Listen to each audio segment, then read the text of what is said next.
25-26ના બજેટમાં કૃષિ અને ખેડૂતો માટે અનેક મહત્વના પ્રસ્તાવો મૂકવામાં આવ્યા છે. સરકારનું મુખ્ય લક્ષ્ય છે કિસાન કલ્યાણ, કૃષિ વિકાસ અને ટેકનોલોજી આધારિત ખેતીને પ્રોત્સાહન આપવાનું. અહીંયા આગળ વાત કરીએ તો સરદાર સરોવર યોજના હેઠળ 17.22 લાખ હેક્ટર જમીન માટે સિંચાઈ સુવિધાઓ વિકસાવવામાં આવી છે અને નહેરોના નેટવર્કનો વિસ્તાર થતો રહેશે. એટલે કે જ્યાં જ્યાં પાણી નથી પહોંચ્યું, આ જે સરદાર સરોવર યોજના છે એના હેઠળ દરેક ખેડૂતોને પાણી આપવામાં આવશે. જ્યાં જ્યાં પાણી નથી ગયું ત્યાં નવી નહેરોનું નેટવર્ક વિસ્તાર કરવામાં આવશે. એટલે કે જે નવી નહેરો હશે એનો વિકાસ કરવામાં આવશે, નહેરોને વધારવામાં આવશે. જે ખેડૂતોને આ સરદાર સરોવર યોજના હેઠળ પાણી નથી મળી રહ્યું એ તમામ ખેડૂતો છે એમને પહોંચાડવામાં આવશે સરદાર સરોવર યોજના હેઠળ. આગળ મિત્રો બીજી એક મહત્વની વાત કરીએ તો અહીંયા નાણાકીય સહાય અને પાક સુરક્ષા વિશે પણ વાત કરવામાં આવી છે. એટલે કે સરકારે પીએમ કિસાન ક્રેડિટ કાર્ડ યોજના હેઠળ ખેડૂતો માટે લોન મર્યાદા 3 લાખ હતી અને એ 3 લાખથી વધારીને 5 લાખ કરી દીધી છે. માત્ર 4% વ્યાજ દરે લોનની સુવિધા માટે 1252 કરોડ ફાળવવામાં આવ્યા છે. આ જે કિસાન ક્રેડિટ કાર્ડ યોજના હેઠળ જે ખેડૂતોને લાભ મળે છે, જે લોન મળે છે એ 3 લાખ હતી, એને વધારીને 5 લાખ કરી દીધી છે. એટલે કે 2 લાખ વધારે મળશે અને આ 4%ના વ્યાજ દરે લોન મળે છે. આમાં સબસિડી પણ મળે છે, એ તમને કદાચ ખબર હશે. આગળ એક વિડીયો બનાવેલો એમાં તમામ માહિતી આપી છે કિસાન ક્રેડિટ કાર્ડ વિશે. તો મિત્રો આ યોજના હેઠળ 1252 કરોડ રૂપિયા જે છે એ ફાળવવામાં આવ્યા છે. ખેડૂતો માટે પાક વીમાને વધુ મજબૂત બનાવવામાં આવશે. એટલે કે પાક વીમો છે એને મજબૂત બનાવવામાં આવશે અને વીમા પ્રીમિયમ પર વધુ સબસિડી આપવામાં આવશે. એટલે મિત્રો અહીંયા ચોખ્ખું જણાવવામાં આવ્યું છે કે જે ખેડૂતોને પહેલાં લોન મળતી હતી 3 લાખ, એને વધારીને 5 લાખ કરી દીધી છે. તેમજ વીમા પ્રીમિયમ છે એના ઉપર વધારે સબસિડી આપવામાં આવશે. જે ખેડૂતોને વીમો છે, પાક નુકસાનનો વીમો હોય ખેડૂતોને, એમાં તમને વધારે સબસિડી આપવામાં આવશે. તેમજ અહીંયા વાત કરીએ આગળ તો પ્રાકૃતિક ખેતી અને ટેકનોલોજી આધારિત ખેતી છે. તો અહીંયા પ્રાકૃતિક ખેતીને વેગ આપવા માટે 400 કરોડનું બજેટ ફાળવવામાં આવ્યું છે. ડિજિટલ કૃષિ અને એઆઈ આધારિત સ્માર્ટ ફાર્મિંગ માટે ખાસ યોજના બનાવવામાં આવશે.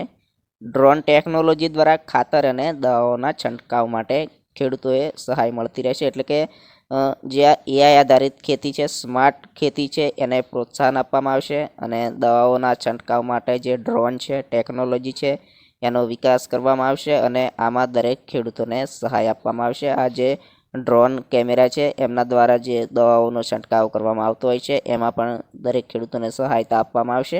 હવે અહીંયા આગળ વાત કરીએ તો પ્રાકૃતિક ખેતી અને ટેકનોલોજી આધારિત ખેતી જોઈ. અહીંયા પશુપાલન અને દૂધ ઉત્પાદન પ્રોત્સાહન માટે ગીર ગૌસંવર્ધન કેન્દ્ર સ્થાપવામાં આવશે. મચ્છીપાલન માટે 1622 કરોડનું પેકેજ જાહેર કરવામાં આવ્યું છે. તેમજ ફળ ફૂલની ખેતી અને કૃષિ પ્રોસેસિંગ માટે 100 કરોડની સબસિડી મળશે. એટલે કે 100 કરોડની સબસિડી જે છે એ આ ફાળવવામાં આવી છે ફળ ફૂલની ખેતી અને કૃષિ પ્રોસેસિંગ માટે. તો આજે ગુજરાત માટે ફાળવવામાં આવી છે, આખા ગુજરાત માટે, દરેક ખેડૂતો માટે. જેમ કે આ 1622 કરોડનું પેકેજ જાહેર કરવામાં આવ્યું છે એ મચ્છીપાલન માટે.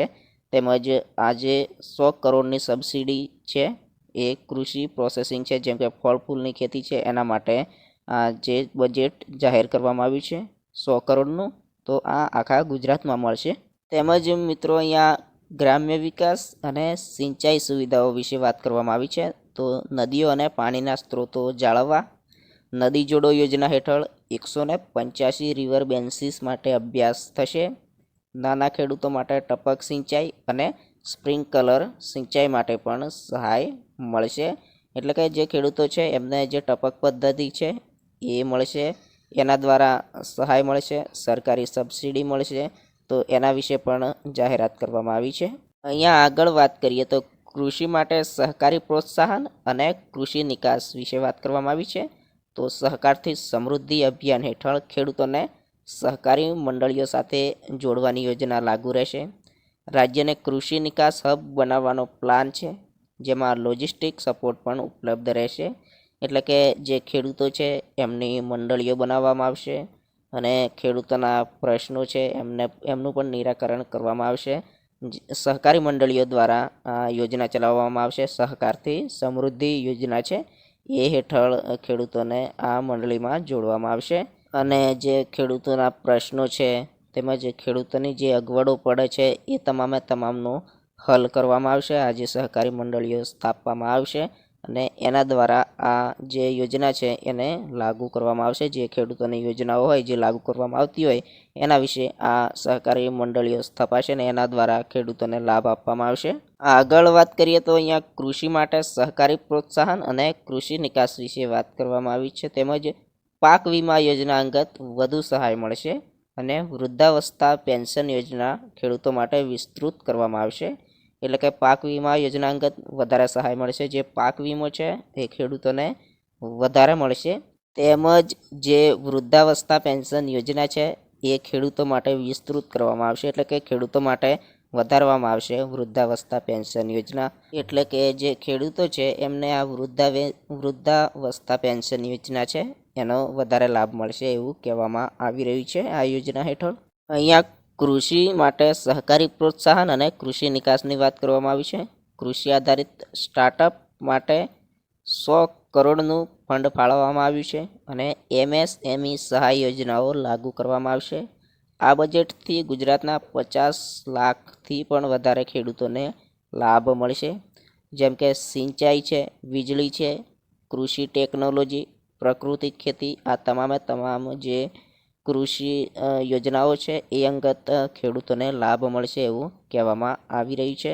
એટલે કે 50 લાખથી પણ વધારે ખેડૂતોને લાભ મળશે. જેમ કે સિંચાઈનો છે, વીજળી છે, કૃષિ ટેકનોલોજી, પ્રાકૃતિક ખેતી, આ તમામ ખેડૂતોને લાભ મળશે તેવું આ 2025 ને 26નું જે બજેટ છે એના દ્વારા કહેવામાં આવી રહ્યું છે.